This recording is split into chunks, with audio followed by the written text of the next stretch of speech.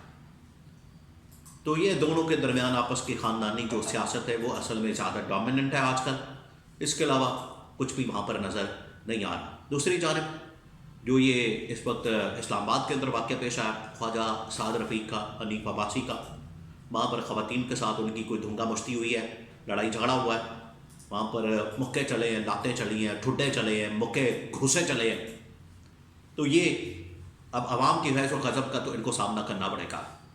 انہوں نے جو پاکستان کے ساتھ کیا ہے، پاکستان کا جو حشر کیا ہے، پاکستان کے اندر جو تباہی اور بربادی پھیری ہے، تو اس کے بعد تو پھر آپ عوام سے تو امید نہیں کر سکتے کہ وہ آپ کے لیے پھولوں کا ہار لائیں گے یا آپ کے لیے وہ بڑے اچھے کوئی نیک خیالات رکھتے ہیں۔ آپ کو پھر ایسی صورتحال کا سامنا کرنا پڑے گا۔ اپریشیٹ تو نہیں کیا جا سکتا، نہ اس کو انڈورس کیا جا سکتا ہے، یہ تو عوام کا فیصلہ ہے، لیکن عوام نے جو اپنا فیصلہ 8 فروری کو سنایا ہے وہی ان کے منہ کے اوپر سب سے بڑی چپیڑ ہے۔